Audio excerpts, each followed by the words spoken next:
Advocate Moizuddin హత్య కేసులో పోలీసులు దర్యాప్తు స్పీడప్ చేశారు. నిందితులను పట్టుకునేందుకు రంగంలోకి దిగిన స్పెషల్ టీమ్స్ ఇప్పటికే కీలక అనుమానితులను నిందితులను అదుపులోకి తీసుకుని విచారిస్తున్నారు.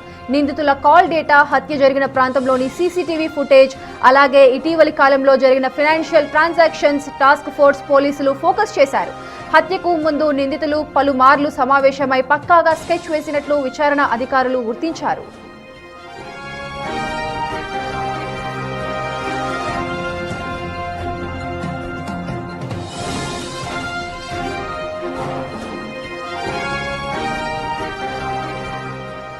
కేసులో మొదటి నుంచి వినిపిస్తున్న ఆలం ఖాన్ పాత్రపై పోలీసులు లోతుగా ఆరా తీస్తున్నారు. మొయిజుద్దీన్తో ఉన్న పాత విభేదాలు, అలాగే వక్ఫ్ ఆస్తులకు సంబంధించిన ఆర్థిక లావాదేవీల కోణంలోనూ దర్యాప్తు చేపడుతున్నారు. మొయిజుద్దీన్ హత్య ప్లానింగ్ వెనుక అసలు ఆలం ఖాన్ పాత్ర ఉందా లేదా అనే కోణంలో బలమైన ఆధారాలను సేకరిస్తున్నారు.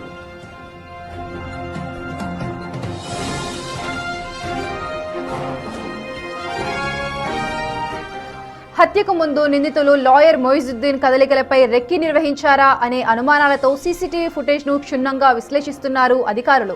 ఇప్పటికే అదుపులో ఉన్న ప్రధాన నిందితులను అరెస్టులను పోలీసులు త్వరలోనే అధికారికంగా ప్రకటించనున్నారు. నిందితులకు శిక్ష పడేలా రిమాండ్ రిపోర్టు కోసం పక్కా సాక్ష్యాధారాలను సేకరిస్తున్నారు. మరోవైపు మొయిజుద్దీన్ హత్యలో మరికొందరి పాత్ర ఉండే అవకాశం ఉందనే అనుమానాలు వ్యక్తమవుతున్నాయి.